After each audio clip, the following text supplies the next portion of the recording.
off, and I know that for those of you who are in the room, we had the chance to chat a little bit, but I do want to start off and just ask each of you to share why you're here today, what you're hoping to learn. Start here. I know! I'll repeat it if they can't hear you. Okay. Well, my name is Jasmine Hill. I'm sorry, I got married September.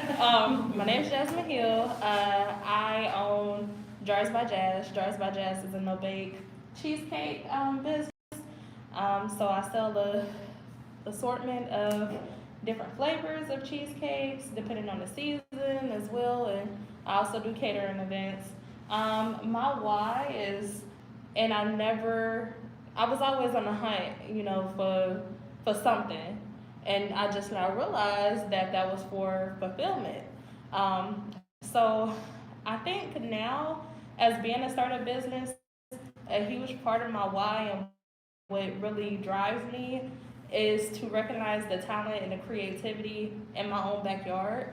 Because being, a part of the culture, we always think that we should run, to Atlanta, or we should run to New York, for opportunity. And really that's here in Dayton, the Gem City. So I really want to shed more light on that, and I think that's where Jars by Jazz is really gonna, that's the avenue, that's, our home, because home does live here. So I'm here today to be enlightened about. Welcome. Yeah. And for those of you online, if you didn't hear, Jasmine has her own no-bake cheesecake in a jar company, and she's working on growing that. I believe you said you established it in 2019? Yeah. Awesome. Yay. Yeah. Thank y'all. My name's Donovan. I'm owner and founder of Discovery Tales, and it's an organization designed to help children regulate their feelings, and I have a lot of curriculum items around it. The why of it is because it features a story. It's a bibliotherapy-based curriculum. So the story is about a little girl, 8 years old, who believes that she has a miserable rotten life, wears a chip on her shoulder as proof, wishes upon a star, and comes Sparky, takes her to the Galaxy All-Star Camp where she learns to become a star in her own right. So the story is actually about me, and the idea for the story came when I was working at juvenile court, because every child that came through the door had a chip on their shoulder, and the village that I grew up in no longer existed because of all the anger, so I would set out to save the world, and it's been a journey. It's been 20 years. Sparky was divinely inspired, and every time I wanted to give up, some sign has kept me going. So, so Sparky is actually embodies the spirit of the village that I have had, and my gift to give to the world for those that don't have what I grew up with. That's amazing. Amazing. Great work.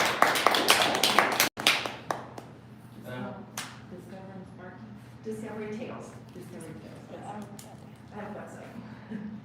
Hello everyone, I'm Justin Hayward. I'm a senior at Wright State and a student veteran. I actually came here because I actually got the event right through my account. I'd actually worked with Parallax prior to, through an internship at Wright State called the Media Incubator, where we did videography work through our company. And through that opportunity, I wanted to find more opportunities throughout my graduation time frame coming up, and to try to establish myself as a videographer and as an entrepreneur moving forward after graduation. Awesome. Yes.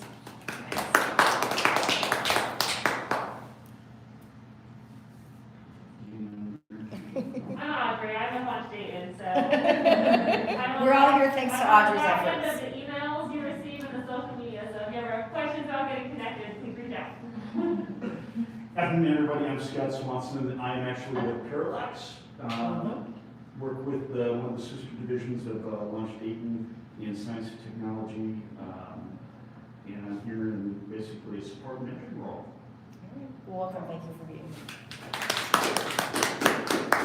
I guess that leaves me. I'm the owner of Temple of Esteem Massage Studios, located not far from here. It's a massage studio. It's my very own practice that I started in 2019. I specialize in therapeutic massage, deep tissue, hot stone massage, relaxation, and I do a few other things, but really I'm just all about the feel-good vibes. I feel like we're always on the go. We're always, doing for others, and, that makes us feel good to do. But I think we have to get back into the space where we're pouring back into ourselves, taking us a moment to breathe and just get away and disconnect. Like, I feel like that's very vital for our existence. And I guess were we trying to get Just along? what brought you here today? Okay, well, I'm here because I really wanted to be amongst other people who are doing the same things that I'm doing, growing their businesses, and I wanted to get some insight to other ways that I can continue to grow, because I really want my business to be big. I really want to push this message of self-care, and so that's why I'm here. Well, glad you're here. We have one in the back. Did you want to introduce yourself? Oh, hello everyone. My name is Kiana Daniels. I go by Key. I am the third to the launch dating team and Audrey's colleague. I'm a project manager with Parallax Research and run several programs under our brand, Early Risers Academy and the Mentor Network, being two of them. Thank you. So with that makes it a little easier to introduce myself. So thanks for breaking the ice, guys. My name is Carolyn Kilbride. I am with a firm by the name of Book & Street. We're based out of Columbus. We actually focus on assisting startups with their financial, their administration, and their HR and talent needs to get them set up right from the beginning so that as they scale, they have the tools to be successful. So I want to introduce my colleague, Arthi Rathi, who is here with me today. If you want to introduce yourself. Yeah, certainly. Hi, it's great to be back in Dayton. I am originally from Dayton, so it's nice to always come back home. With Book & Street, I'm the CFO. So we're a group of CFOs and talent professionals who are supporting startups in this, in the Midwest region, correct? So I work as a CFO advisor to all the startups as they're growing, as they're scaling, as they're trying to raise capital, as they're trying to register themselves and bring, grow their business in effect, correct? And we take them anywhere from a startup idea which they have in their head and scale them till the time they reach the pre-IPO stage or the Series A funding or the next funding they want to do. So work with them on their financial needs, strategic needs, and just help them with their accounting and basic, keeping your book straight, because the numbers help them decide what the next step needs to be for them. So that's what I do with Book & Street. Nice to meet you all. And I don't crunch numbers. I am purely on the HR talent side, so I depend on my esteemed colleagues on that side. But today we're going to talk a little bit about how to approach talent for startups, right? As you're looking at growing your businesses, what do you need to be thinking about? How do you develop a compelling value proposition to attract people who have your same vision, who are going to help further your efforts? And it's not just about attracting them, it's about how do you keep them, right? If you find the right people. And the only thing we know about startup and in the environment is today isn't going to look exactly the same as tomorrow. So it's just a process that we're going to walk through to think about how you can approach that based on your specific, where you are in your specific scaling process, right? It may only be you right now, but as you start to grow, how do you want to be thinking about growing the team? So that's me. All right, and this is just a little more about our organization, which I think we've covered. Okay, so today, and I started off very specifically with the why, what brings you here today, because that's where I'm going to start in looking at developing a value proposition. There's a very specific why component, what and how, right? So why is it important? We're going to walk through why is it important to think through that, to really build that, to frame that. And then the specific components that go into that. And they're gonna be different for everyone in this room, but just getting you thinking along the lines of what's gonna matter most to you and how can you position your organization. And then how to build and implement the specific opportunity that you're bringing to the market for the talent you're working to attract. Okay? Before we go to the next, are you good with having this as interactive so people can jump in? Yes, with please questions? jump in with questions or please. This is, first of all, I know it's fun for us all to have the opportunity to be in the same room. Second of all, if you have questions along the way, we have the luxury of being in a small group today. So I definitely want this to be a learning opportunity for everyone. And if you have questions, jump in. Okay, so fun fact. Did anybody not know this? There's more jobs than people right now. How do we know that? It's pretty obvious. It's what the numbers are telling us. So if you think about that, and I don't know if any of you have been out on the interwebs of the world recently, there are job openings everywhere, even, every store you pass by on the street, everywhere. And the dirty little secret is no one will tell you why, because no one can figure out why. But I would posit that each of you in this room are part of the reason for that as well.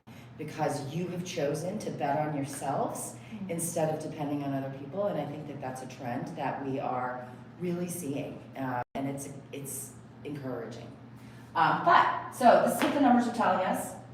And I apologize, this slide didn't turn out very well.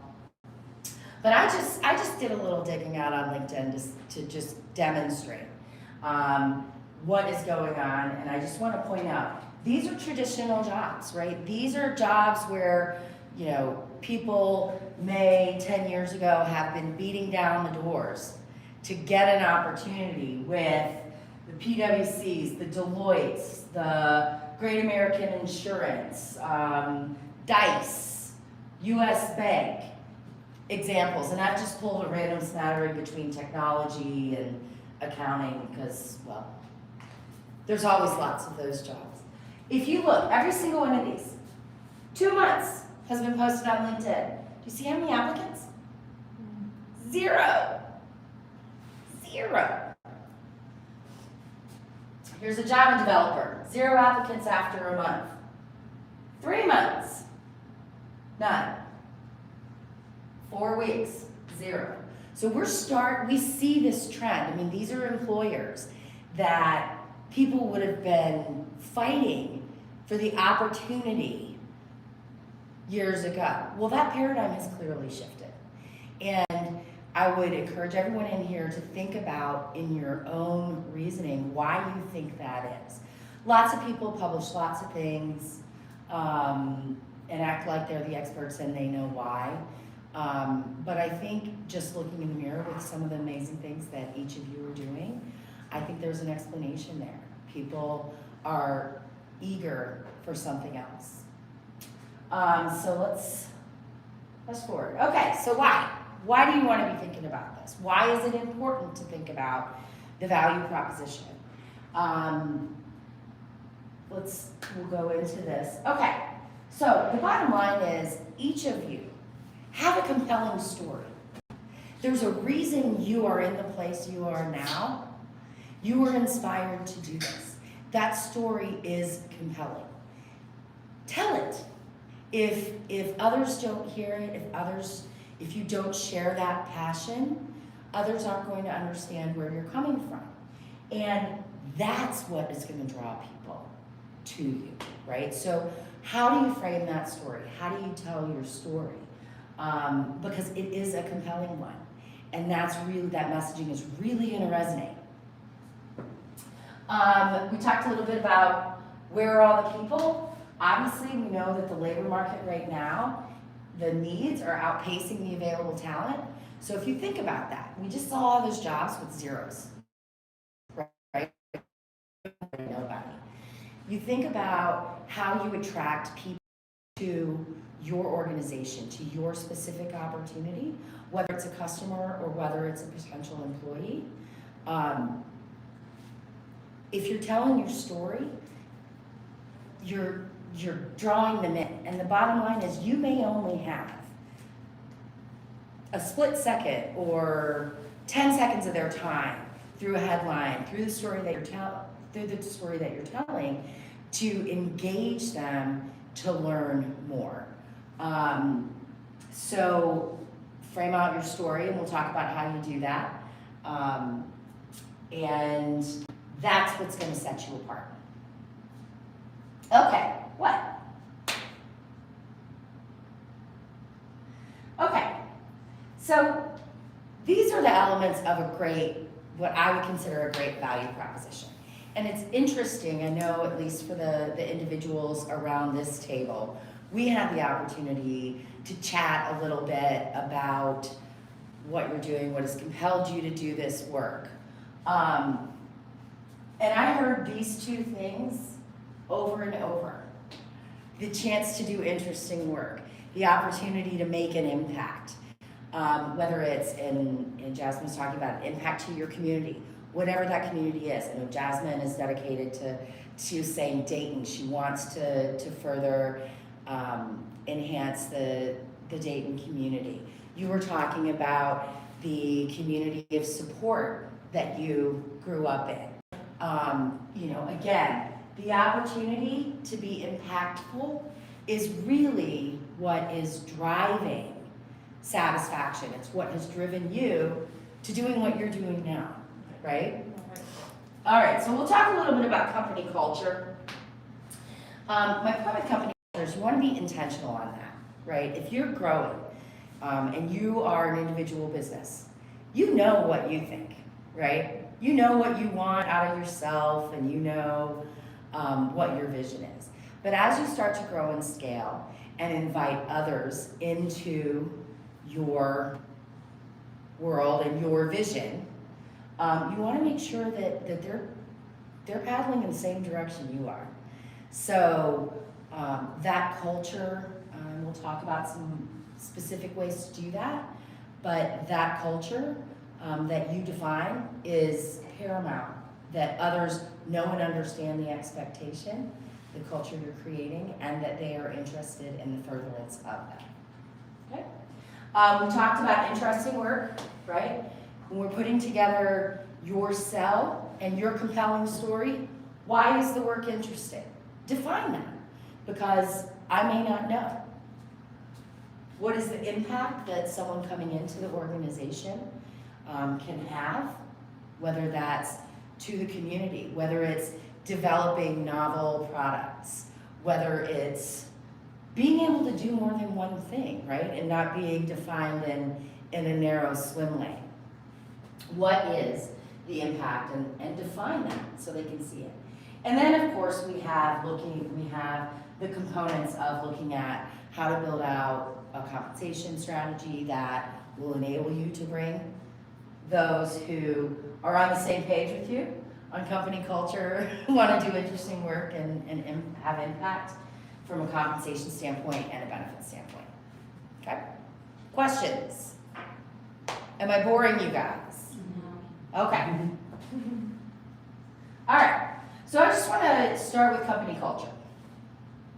If you're thinking about this and you want to put together a compelling company culture, what is it that you care about? Define that. Everybody doesn't care about the same things that you do. That's what makes us all different, which is great. But do you want to bring someone into your world, into your team, who you will be dependent upon to further your vision, who doesn't care about the same things? Right? So clearly define that. What is it that you care about? And what is it that you're trying to create? Okay? So you want to start with a set of core values that you'd like to embody, right? And I'm sure, as each of you, as an individual entrepreneur, you set out to do this. You know what you want to embody. You know what your core values are. Put that down to paper, right? If I'm out looking for a job and these are values that resonate for me, then not only am I going to be attracted to the opportunity, it's going to compel me to further the efforts that I'm working at, right? This isn't doing for someone else, it becomes mine. There's an ownership there when those core values are. And again, hire others who feel the same way about those values that you do. Cautionary tale here. That doesn't mean go out and hire your best friends. It doesn't mean, I really like Jill, so Jill and I, we really like to watch movies together, and sure, we can be business partners. Not at all what that means, because we've seen it over and over again. Just because you are friends doesn't mean that the other person is as committed as you are or brings the skills that are going to be required to further the company. I can have the same core values and be like, that's a great idea, Jasmine. That's awesome. Let's do that. And then the minute there's anything that I'm supposed to do, Jasmine notices that I disappear. So just again, I'm gonna hire others who feel the same way. But just remember, it's your company. Get it set up the way you want from the start, right? Because you are putting your all into this, right? This is a labor of love. It's a labor of inspiration. And it's a labor of a lot of sweat and sometimes even tears to make it happen. It's that dedication. So you want to get that set up, and then, you've heard me say this, be intentional. Hold yourself and others to account. And through the company culture, if you don't have that defined, how do you say you're not meeting, you're not living up to the standards that we agreed as a company from a cultural standpoint, we expect of each other. So, okay, next, thank you. Interesting work. This is what I heard coming out of just about everybody's mouths here. As you're building this out, what are these individuals you're looking to hire, what are they going to be able to do here that they can't do somewhere else? It's a really, really important question. Because again, as you are defining your value proposition, it's not all money. It's not, at the end of the day, we all have bills. It's not all about money. It's not all about, retirement and medical. I think what the last year and a half, 2 years almost now, has taught all of us is we all want more satisfaction in our lives for ourselves. So what can they do here that they can't do somewhere else? So talk to me about Parallax. What can someone coming to Parallax do there that they can't do somewhere else? Multiple opportunities within the organization to work everything from educational development to high-tech research to transferring that technology to both the commercial and the government spaces. So, perfect. I'm going to repeat that to the extent that I can regurgitate that. What we heard was educational opportunities, the chance to learn. We heard working on groundbreaking research, and the opportunity with that research to learn and grow the technology transfer process, to take that knowledge and translate it into the technology transfer product, into technology transfer into a product. So, excellent. And that's again, that's a perfect example, right? That's not all about the money, right? I could, if I have a scientific or technology background, I could very well go out and seek a job. There's thousands of them out there on LinkedIn, if you didn't believe from my screenshot. To go work in a laboratory somewhere and do the same thing day after day after day. And that's okay. Some people are looking for that. That's not who you're looking for, right? So that message is going to resonate with those who want to be creative, want to discover, and want to learn. Excellent, thank you. All right, it's gonna give them an accelerated experience. Again, I'm gonna go back to Parallax, right? So not only are they learning, they're doing, they're discovering, but they also can parlay that into learning the process of technology transfer, how to turn that into a product. If you think about that, that is really accelerated experience. If I go into a laboratory and I'm working on the same microbiology sort of sample studies for 2 years, how different is my experience after 2 years of doing the same thing on different samples than it is that I'm gonna get at Parallax, right? And that matters to a lot of people, so. And that's actually, I'll go back, that's the whole point. You wanna get to the target of people who wanna do the same thing that compels you. They're solving new problems, right? And this is one that I think is key. The flexibility to focus on creative problem solving.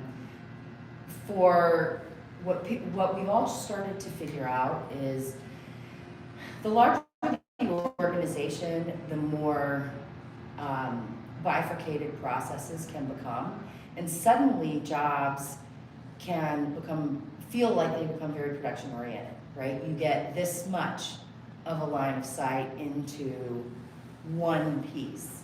And I think that the opportunity to be creative, right? In a startup environment, it's not only required, it's your make or break, right? Because again, every day isn't gonna look the same, right? You know tomorrow's gonna be different than today.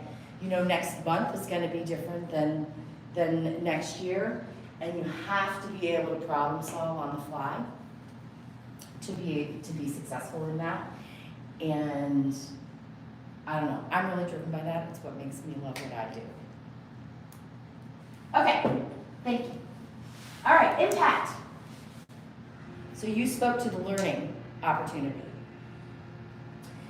The opportunity for people to be heard and for their voices to be heard. We hear this over and over again. I heard that in this room before we even started. What you're doing matters. You want to feel like you are making an impact, whether it's to your community, however you define that community, whether it's to bringing a new product to market that is going to make an incredible difference. You have the chance and the opportunity in startup environments to voice, what if we tried this? What if we tried this? There are not processes that have been established for 30 years that you stick within this swim lane. And that makes the work very compelling. That's exciting. You can make a difference, right? So I'm hearing it from each person in here with the work that you're doing. And I think that's a special feeling, right? And one that we don't always get from other jobs. And then again, just being a part of building something new and novel, right? These are all compelling. Startups, and we're gonna get to the cash component of this later, but it's not all about the money. This is a story that, understand, most companies can't tell, right? I mean, they'll tell you, but in startups, it's not only that your voice is heard, your voice is critical to the furtherance of the success. And that's pretty exciting stuff. Okay.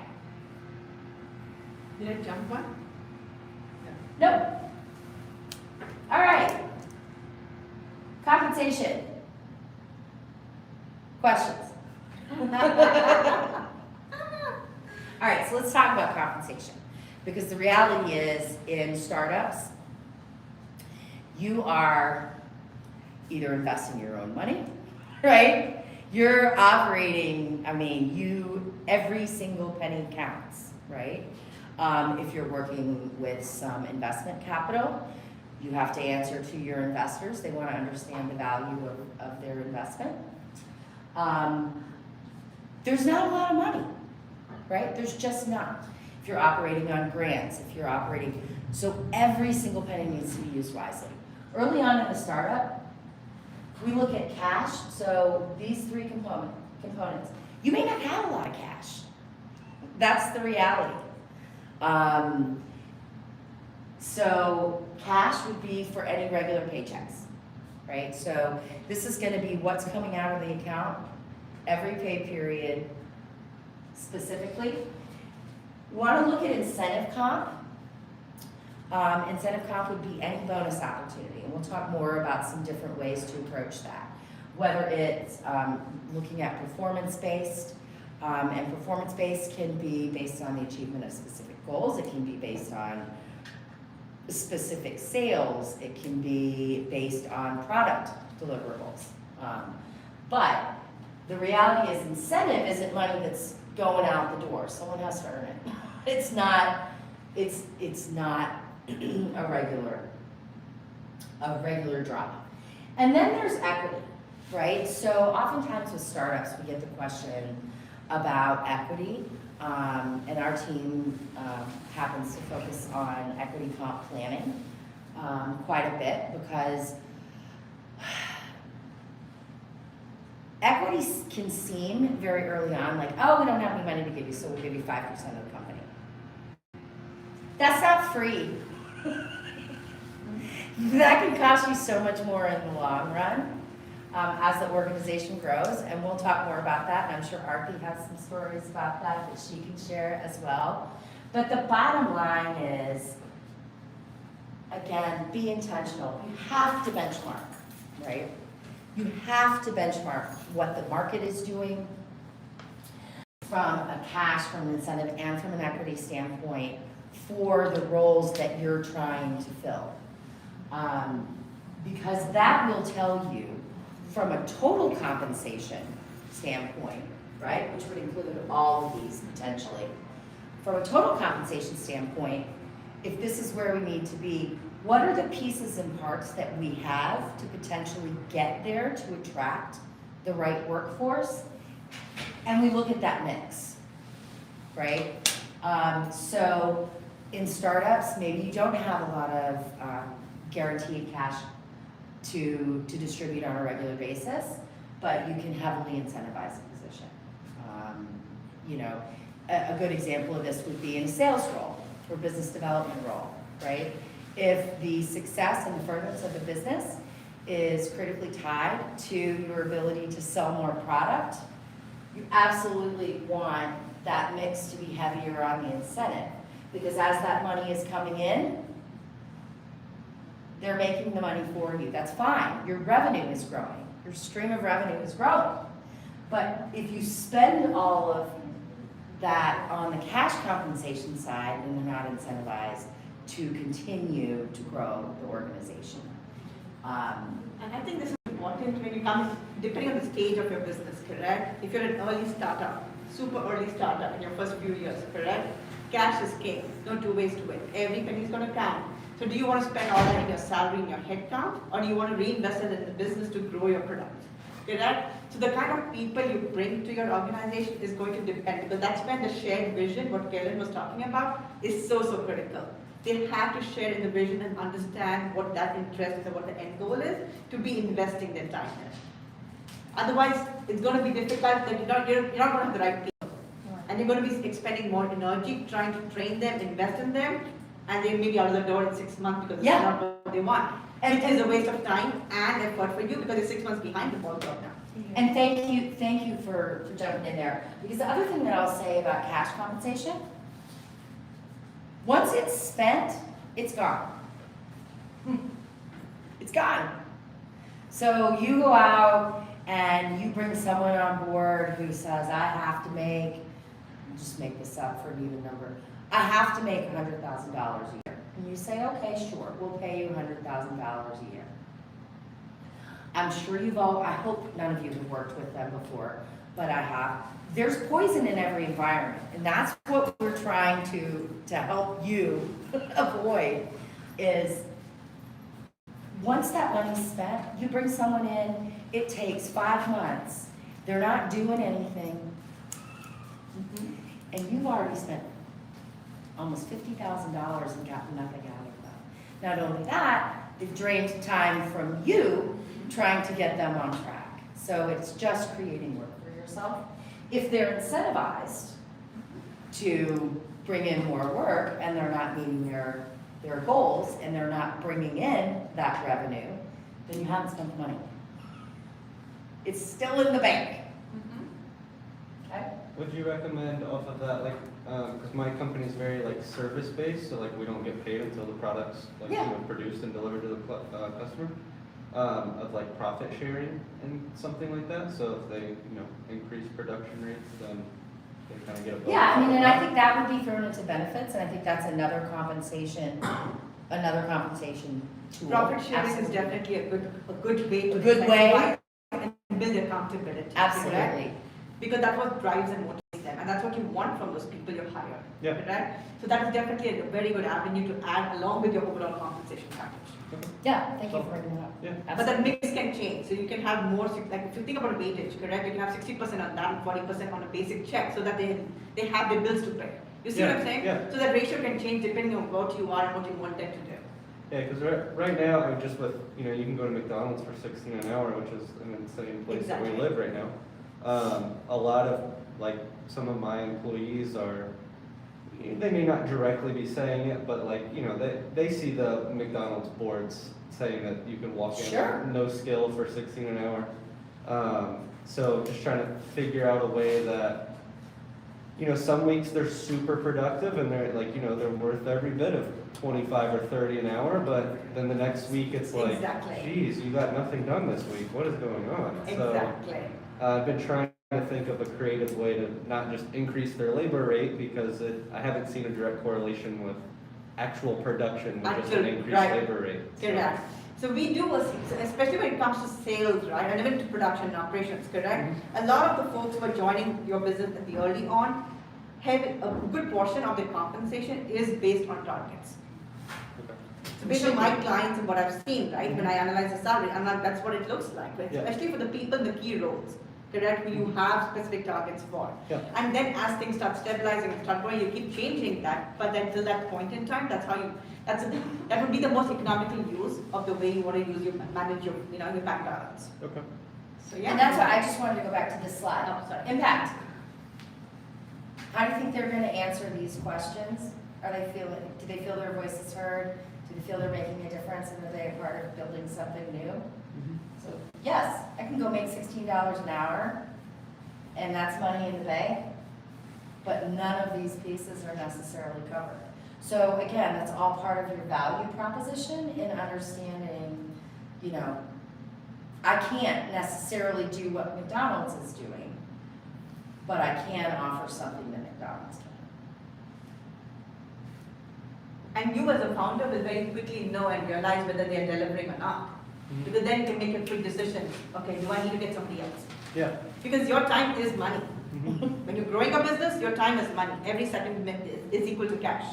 Like me as a finance person, that's how I clock it, right? Every minute is important because if I'm not spending for you, I'm spending for something else, but I need to keep growing something. Right. So, yeah. So I'm going to go to equity here, and I'm going to ask Arti if she wants to comment on this, because equity, a lot of times what we see early on is, I mentioned the two partners, they're best friends, and then you find out that's not working. But you have an agreement in place that each of you own X% of the company. To get that person out and to walk away, they still have that, whether they're doing anything or not. The other thing to really think about equity is you only have so much to go around. You go to your investors and you get your pool. That's it. That's got to last you through the entire investment round. So it's not like, oh, Jody can get 5% and every single piece that you give away removes that Takes you from further the away bucket. from your ownership, right, in effect, right? So it's like, you have 100% today, you're going to get somebody else today, and you say, okay, I'm going to give you 5%. You're automatically 95% as your founder. Then when you go to your next capital raise, the investors are going to look for something, and they're going to negotiate whatever works for them the most best sense. So say, for example, 25% to Scott, correct? You have 25% here and you have 5% here, you're out 30%. You've just And diluted your own. Your own, ownership. diluting yourself constantly. Plus, as your company grows, every time you do a capital raise or going for the next funding round, your company is getting valued. What is my valuation today? What's the value? If I have to exit my business today, what am I going to get for it? And then in 2 months, what am I going to get for it? Because that will dictate how much money you have put in as a founder, or your time and effort, and what are you going to get back. So every time you think about giving equity, it is a really great way to give to the people who are joining your business from the get-go, correct? Because they share the same vision. But the way you structure it is very critical, because every time there's a new capital round, you're diluting yourself as a founder and your other people who have been with you since the start of the business. So that's why equity is definitely not free. It costs you, and it can cost you the other way and the wrong way if you don't think through it correctly. And if you are offering equity, and that's great, it's a great way to incentivize people. You don't have to offer it. You don't have to offer it to everyone, right?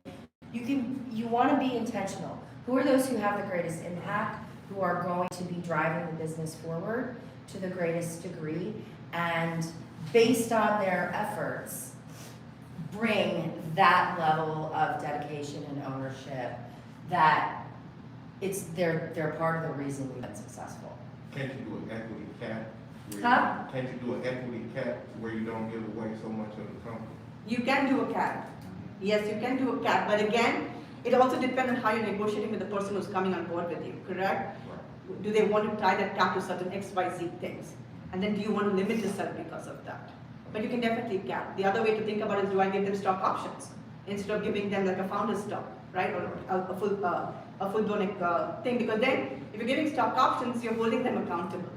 And that gets vested to them over a time period. So it's not that you're giving the full value of the company from the get-go. So there are different ways to think about it, but again, it depends on who you're hiring for what role and what you want from them. And what are they bringing to the table? For you, every person who's coming to you as you're growing your business is, okay, what is this person going to add to me right now? Because if you can't answer that question, you shouldn't be bringing them.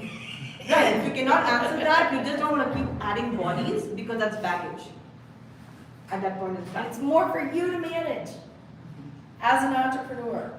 And I'm guessing no one in this room feels they have all kinds of extra time in the day. Okay. Questions? Crickets. Okay. All right. Benefits. Have you been through a benefit bid? Do you offer, does anyone in here offer benefits? Or have you been in a position to do that? Okay, so as organizations grow and scale, oftentimes, and our core focus is in working with early stage startups. Our core target is in the 2 to probably about 20, 25 employee range. And we are intentional about that. That's part of our intentionality, because once organizations start to grow to that scale, it's no longer cost effective. They've got enough work for a full-time resource. It's time to start thinking about bringing your own resource in the door. But when we look at benefits, we're often working with founders that are 2 people, 3 people who have this great idea, and they've gone out, they've secured some investment capital, and in order to achieve the milestones required by the investors, it's now time to bring people on board. They've been moonlighting, and now they're going to be doing this full time. You really, really critically need to look at benefits and what you can and what you want to offer in order to attract the workforce that you're looking for. I will tell you, this doesn't have to be complicated at all, but there are options out there. So what we do is we're able to go out, bid benefits, bring costs back, right, from different carriers. There's a lot of complexity, in particular when you're talking small group sizes. We specialize in small group sizes because some carriers won't write fewer than 15 lives or fewer than 15 participants. So knowing and understanding what your options are as a small business, who is writing those and what you get from those. So from a medical, dental, and vision standpoint, I would say, looking at what the cost is, putting that in your financial model to know and understand what your cash burn rate is going to look like, making intentional decisions on what percentages do you want to contribute versus what an employee contributes on his or her own behalf, on the family's behalf, and really modeling that out. Ancillary benefits, which often include, looking at disability insurance, life insurance, employee assistance, EAP programs, some of those pieces. These actually tend to be very, very reasonably priced. I've had clients that actually make the decision we can't afford the medical side, but we can do EAP, employee support programs. And then the third piece is going to be retirement, right? So, going out and understanding how you want to build that. Some of the organizations that we support have made the intentional decision, we can't, retirement isn't a right now problem, and if that's a knockout factor, that's okay, because we just don't have the revenue, and we don't have the runway from a cash burn standpoint. That's the way a lot of companies are going now, and going for a 401k or a Roth 401k, and then employees save money themselves. Yeah, again, there's only so many dollars to go around, right? And so some may matter to you more than others. But you need to look at the total opportunity and say, okay, let's start to break this down in terms of reasonable spend. Just to add to that, right? It may also happen that you may have only 5 employees, but for some of them, 401k or the retirement is very important because where they're coming from gave them that comfort, that that whole thing. Yeah. But then you don't have to give it to them, but then you have to think, okay, how do I compensate them enough so that they can take care of that? Right. Correct? Sometimes Or they can manage for the interim, You can offer them a little bit on their 401k where they can put in so much to where in the end, after so many years, if it accrues right, they can really do pretty good. Exactly. And again, when we're looking at compensation, to Artie's point, if I'm coming from a PNC bank and I'm considering joining a startup, right, a large organization, obviously those are some of the programs that they can offer that are much more robust. How do I need to, knowing, right, that this isn't something that we can offer, what are they giving up? What are some of the pieces that we can evaluate and potentially negotiate to make them comfortable stepping away from whatever they are losing in that proposition? Because remember, they're gaining the chance to really do something that they're excited about. But at the end of the day, all of these things matter. Retirement's important, right? We all hope to retire one day. So I do. But this goes back to the compelling story, right? You as a founder have to entice them. If you really believe in that person and you want them, it's a two-way street. You have to convince them the same amount they're going to be convinced to come to join you guys. There's a technique there, vesting. So Yes. you say, okay, you won't make this contribution, but it's not going to stay there until you've been there for 2 years. Right. 3 years. Right. Absolutely. And again, we talked about that with the equity compensation. It goes to, the retirement piece. Again, you don't give everything at once because then when they walk out the door, it's gone. you've spent the money. You want it subject to vesting so that they commit along the way with you, and it's not just your skin in the game. Thank you. One of the options that you also have is stipends, and we have a number of organizations that do this, who say, we can't go into this level of complexity at this stage of the game, we're not ready. But from a cash burn standpoint, they're willing to offer monthly stipends to enable their employees to go out into the exchange and make medical benefits elections. So I've actually got one client who is working with stipends and does the ancillary benefits, because ancillary benefits literally are like, for the packaging of it, I think you're spending an average of like $12 a month per employee. So. Can I ask the dumb question of like, what's the overview of what a stipend actually is? Like, what is a stipend? A stipend would be in lieu of offering full medical. Mm-hmm. We will give each employee a monthly add-on stipend of let's say $500 a month to be used toward medical, your medical premiums on the open exchange. Would that just be like a, more or less a cash bonus on their like payroll, or would that be like, send us the receipts and we'll? Like, no, this would be upfront okay. for them to use. It's to be on the payroll. It would be distributed on payroll. Okay. Cool. Thank you. Can you make it like performance based? You get this stipend on the performance? Well, so we're talking about different things. Now, every job in your company doesn't have to be eligible. Depending on how you define those exempt, non-exempt, full-time, part-time. But it does need to be consistent. So if you are offering this benefit to one, others similarly situated in the same job category will need to be eligible for that same benefit. Now, performance-based bonuses are a totally different thing, right? That's based on their ability to perform, deliver.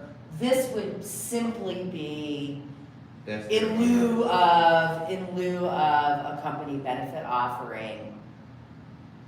Okay. We're giving you this to offset any personal cost that you would spend on medical benefits.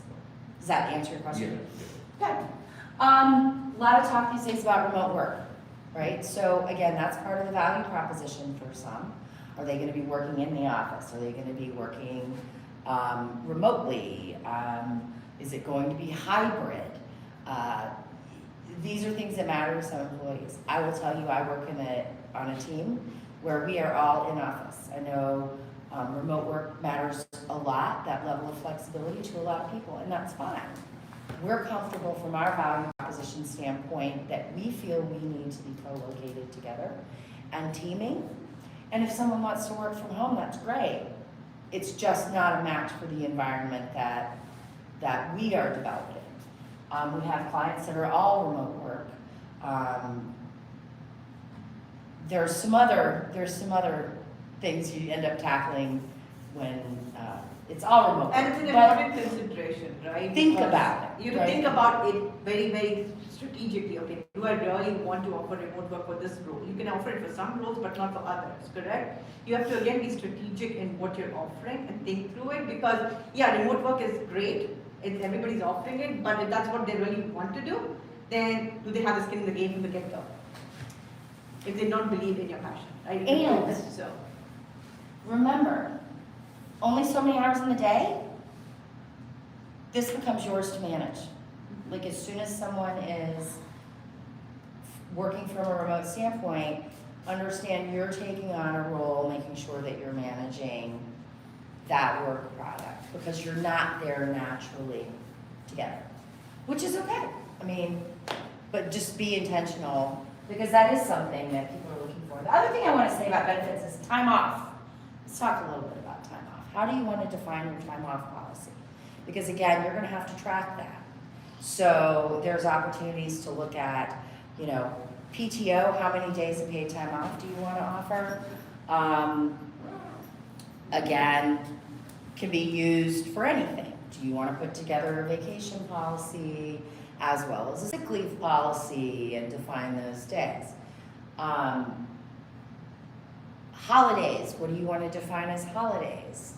So there's a lot of ways to approach this, and again, even if you can't offer, you don't have the money to offer some of these more robust programs, you can offer time off, you can offer those pieces that are going to be important to people from a balance standpoint. And time off, I think, is important because, say for example, right, I join a company, there's no defined policy about the time off or number of holidays and everything. At the end of the year, I decide I want to leave. So do I get paid for it for, X number of days or X number of public holidays which were there? Or do I let go of it? Do I fight for them when I'm leaving a business, correct? Or me as a business owner, do I accrue for it because, any of these people can leave any point in time, but I'll have to pay them off. Yeah, Do I and want that's to do money it? going out the door too. It's again money A going out the door. specific policy to understand so that people understand, if I don't use paid time off, what does the company owe me? How does that accrue? I mean, just thinking through. Yeah, do you want to roll over or do you want to do it I or would lose always it? caution against rollover, Right. just say that, Right. because it's also very hard to account for that unspent money, right? I mean, from a financial model standpoint, you want to know where you are, and if you've got 15 employees that could cash out tomorrow, that's really hard, right? I mean, think about that. Yeah, it's a lot. Absolutely. And that's why you've actually seen most companies go away from these extensive carryover programs. Varies by state too. Pardon? It varies by state, yes. Yeah. It does.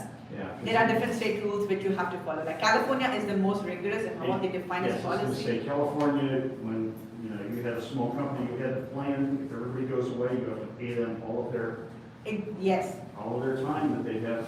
And all of that gets built into the financial model and burn rate. I mean, so we are focused in the Midwest, but we do work across the US. yeah. And then, it also is Thank you. important when you think about time off, correct? It's like, okay, if I'm going to do time off and I want a person, do you want them to use it or roll it? Because what kind of culture do you want to build in your place? Do you want them to have a little bit of time off to breathe? Yeah. Again, it all goes back to culture also. It's like, what are you trying to build here? Yes, it is a startup and you guys are working 24/7, but then you also want to kind of say, okay, I do realize what's happening, but also want to give some kind of leniency there. So it's a combination of so many different factors, both soft and tangible, which goes into each of these different benefits. They seem simple, but they're not simple for a startup. Because they can all come back to bite you. And that's why I just keep saying be intentional.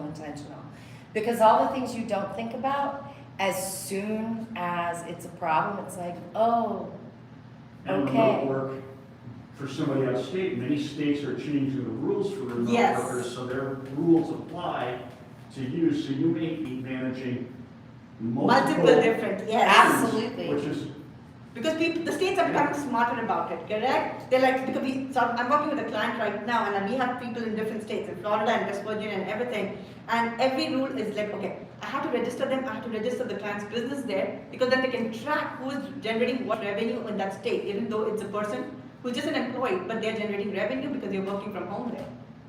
Yeah, and that's, So the state wants a share of it. I'm glad you said that, because this is something I want to cover on the remote workforce.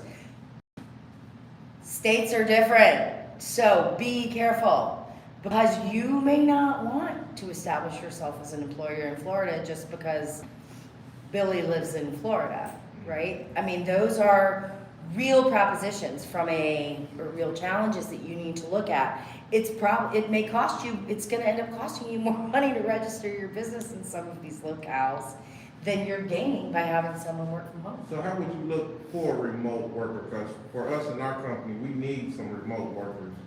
We're a CBD, a health food store. Yeah. So we're looking for people to do posts online, Yeah. on social media. So we're actually looking for a few remote workers. Are you looking for full-time? Because that's the thing that I haven't brought into this either, is We're- contract versus full-time. We're really looking for either one to see how it works. We'll keep somebody on full-time for a while, see how it works, and we'll be very transparent for them. If something new, this is what we wanna try. Full-time or part-time, we need like maybe 2 or 3 people to see how it works. I think, you know, again, I don't know that I can answer, we can talk a little bit offline. Okay. You want to be intentional about states that you're doing business in and understand what the cost is going to be to do business there if they're working remotely. And this is the kind of work that we do with our clients, like, hey, we've got a person in the state of California that we want to, you know, employ to do remote work for us. But, you know, here's what it would cost you. Okay, let's bring that individual in as a 1099 because we can hold them accountable to product, and then we're not subject, they're an That's independent. contractor. As a contractor. That's how, we wanna hire them like doing contracting work instead of Yeah. hiring them more sort of contractor. Yeah, and there's other potholes there for contractors, but that's what I would say. Again, you want to measure the cost for the cost benefit of what are you spending. I mean, this is all in reference to employees who will be getting W-2s from your company. Correct. Independent contractors, they're gonna be responsible for their own taxes, they're gonna be responsible for their own medical, their own vision, their own liability in the state in which they do business. Okay. But again, depending on what you're hiring for, you may choose to have a 1099 versus a W-2. Right. Yeah. And that could be where the remote option can work with. Or if it's a state like Ohio where remote is not, the state rules are not that rigorous yet, correct? It's Yeah. better to hire remote there if you're from, you know, if you're based in say Virginia or something, correct? But if I'm right now here and I want to hire somebody remote in California, I'm gonna think twice. Because the rules are becoming crazy. Because then I'm like, okay, do I need to go and spend all my back-end amount? Like, because you're gonna hire somebody to deal with that state rules, Right. pay the state taxes, take care of all that. Okay, that's my cash going from this pocket to this pocket. Yeah, Do I mean, wanna you spend money Right. there or do it somewhere else. It's like watching your cash go. You know, it's always that question because you are closely watching what's going out and what's coming in. Yeah, what do you want to spend on? Because at the end of the day, there's only so much in the bucket. So how are you going to prioritize where that spend is? And again, being intentional, because the last thing you want is to say, oh yeah, we'll bring this person on in California, and not realize what you just committed to and how much the coffers are getting emptied by that one little decision. It used Or to what be seems pretty so good little. to hire people from different countries to do different work like that for you. Mhm. But we even got away from that, so we're kind of looking. Yeah, that's a locally whole in the different risk. States and all that, it's a lot. It's crazy. Yes, it is. And some states are And leaning- a lot yeah. are steadily changing too with remote work. They are, But it- right? but it And works, yeah, I but it mean, works. that's accelerated In today's everything. climate, it really works. Time off works in today's climate. All this stuff you're talking about now really works in today's climate. It People does. are looking for to stay at home. They're looking for Mhm. benefits more so than pay. You Yeah. know, one person works for the money and one person works for benefits, and somehow the family balances it out. Yeah. Yeah. It is Absolutely. a balancing act, that's Yeah. better, yeah. But as a business owner, it's kind of hard trying to find the median. It is. And it's also, as a business owner, it doesn't mean you have to bend to, okay, I really want to hire Arthi, and Sometimes it's better just. I really want to hire Arthi, and Arthi says she needs this, so therefore we need to do Mhm. this. As a business owner, you cannot bend to what Right. others are demanding. It's why you define your culture, you define what you're looking for, and if that individual is not,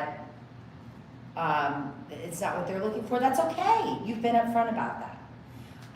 We also run into this, not just with time off, but for some people, they want to work non-traditional business hours. Mhm. We've had some clients who have had that and have seriously considered it. Cautionary tale.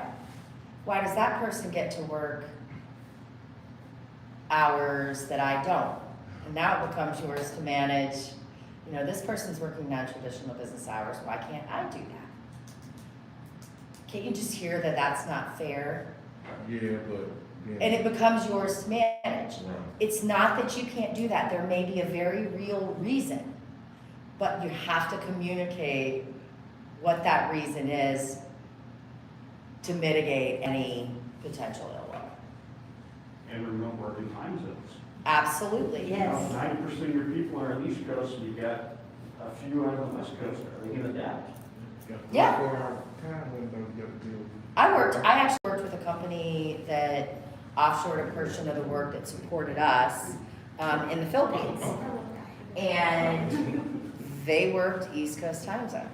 Yeah. And I just remember thinking, oh my God, that would be the worst job in the world. Because they're literally working overnight. But you define Tomorrow. what you're looking for. Yeah, you define what you're looking for, people know what the job is and go from there. And I think it's so important. No, you're fine. I think it's important because once you know what you're defining, it makes your hiring process easier. You're able to eliminate before you spend too much of time. Because just, I see Carolyn, right? She's helping a lot of our clients when we're doing job search and clients thing. They have not thought through all those pieces, and then when she brings candidates to them who are solid candidates, who are really good, they're like, oh, we want this though, we don't want this. So what happens is then Carolyn has to go back to the drawing board and redo it, but that's what Brought you what you asked me to bring you. but what they don't realize is that's cash for them because it's time you're spending to redo the whole thing. You're paying somebody to keep doing it, and you're losing on good candidates somewhere else. You know? So that's why it's important to define who you really want and what your company stands for. So I want to fast forward because Yeah. the room's clearing out and I'm clearly boring people. But so these are the elements. Right? Well, yeah. So let's just get to the how, and we'll jump through this because I think we've covered most of this. But you know, really, this is parlaying into what we were just talking about. Think about your organizational structure. Where are you today? Where do you want to be in 1 year? Where do you want to be in 5 years? Because if the answer is I don't know, you got some work to do, right? Just to think through. Because you can't wing it, right? You need that structure. You need to understand where you're trying to get. You want to build out an org chart. Think about that. What is it? What are the skills that are going to get you where you need to go? So if you look at your 1 year, your 3 year, your 5 year plan, who are the people you're going to need to get you there? What will their jobs be? What's that going to look like? What are they going to be doing? Now, this can all be framework related because some of these are not a right now problem. And the other thing is, you know, something else may shift in the interim. But understand how you want your organization, your team, and the resources you bring in. Know what they want to what you want that to look like, and what those jobs are going to be. Because once you have an intentional framework on that, I liken it to landscaping, right? You don't have to put in all the trees and all the flowers and all of the very special greenery you've selected all at the same time. If you have a plan, you can put in a little bit at a time. This year we're going to plant these 3 trees. Next year we're going to plant these 3 hedges, and then the following year we're going to put in flowers in this segment of the yard. Just thinking of it that way. Because once you know what people are going to be doing, you can start to define, okay, how much money those people make. If I need 6 people to achieve this goal, okay, what do they cost in the marketplace? How much money do I need to do that? Maybe that's not realistic right now. Okay, maybe what I thought was my 1 year plan based on capital raise has now turned into a 2 or 3 year plan, but I've still got the plan. And certainly these pieces in terms of the job descriptions can shift in there. But you want to understand the market value of what it's going to cost you to bring those people in, because that's going to drive your growth. And then I do just want to touch on, you also want to define performance expectations. So you go out, and I've spoken to the job description. I cannot tell you how important building out job descriptions, qualifications, and expectations is, period. You know, I go out, Arthi come work as a operations manager. Okay, we'll pay you this much. Okay, that's great. Arthi walks in the door, working as an operations manager. That doesn't mean the same thing to me that it means to her. Where are you then? What are you responsible for achieving and accomplishing? Make sure everyone knows is on the same page and that the bus is going in the same direction. Because then, if there are challenges, you can go back to the job description and say, this is what you are being held to account for. And then the performance expectations again. No, I mean, that all had to do with the job descriptions, because that's really where your performance expectations come in, is holding people to account for what you need them to do. But if you don't define what you need them to do, they don't know. And maybe you don't know. And maybe that's some soul searching to say, what is it I need them to do? It's important time to spend up front. All right, so we've talked about this. Build your culture. I'm just going to reiterate. Tell your story. Tell it. Tell it over and over again. Sing it from the hills, because it's an important one. Again, intentional in defining and communicating that, and communicating it more, and communicating it more. You know, building your culture. What's it like to work at your company? What do you want it to be like? And what will the employees be doing? Why is it interesting? So I would challenge each of you to sit down as you think through your current teams, the growth that you envision, to sit down with a glass of wine, a beer, and really think through. If you're going to jot this down, if you were going to write a paragraph that embodied all of these things, what would that look like? What is it truly like to work at your company? Not, this is what I want it to be like, this is what it's actually like. And, you know, tell employees what they'll be doing. Tell them about their impact. Tell them why it's interesting. And highlight how their impact or how their contributions are going to impact and drive the success of the organization. Because there's nothing worse than sitting in a job and feeling like I just get to do this over and over and over again, and then I get to come back tomorrow and do the same thing. Okay, benefits. We've talked this to death, but again, I do want to highlight, and I'm sure Arthi will second this, know and follow your financial model. If you don't have a financial model and you're looking at any level of growth, call us. You need a financial model. Call somebody. Call somebody. Because that is what is your roadmap, helping you track your burn rate. How much cash do you have at any given time? What are your projections for what your spend is on every item? And how much money do you have left? It also tells you when it may be time to go out for another capital raise. But if you don't have a handle on your financial model, how can you know how much you have to spend on any of these other things?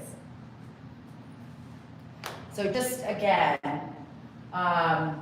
this is just about from a how standpoint, you know, define your expectations. What is it you want? All right, so you've got your roadmap when it comes to cash compensation. Again, understanding the current market value for each role. There's all kinds of tools out there, some better than others, but this can be done on the cheap, whether it's through, you know, looking at other job descriptions or other job postings. What are they paying, to get a sense of that? There's value to be derived from that. There's some salary.com and Indeeds and some other things that'll give you some numbers. you can get it this good enough, I'll say. Those are probably gonna be inflated numbers because those are mine from people saying this is how much I make, not from companies providing me actual compensation. That's okay. No, those are gonna be a little bit high, that's okay.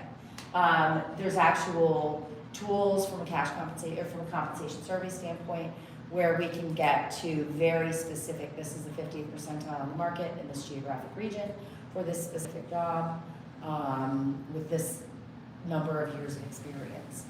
If you're looking for that level of detail, that can be done too, but that's where you need to work with a partner on that. If you're looking for a ballpark of, okay, how does this align in the marketplace, that can be done through some Googling. All right, incentive compensation, I know we've talked this to death. I'll leave this, but think about how you want to incentivize your employees. I know you mentioned the profit sharing, that's great.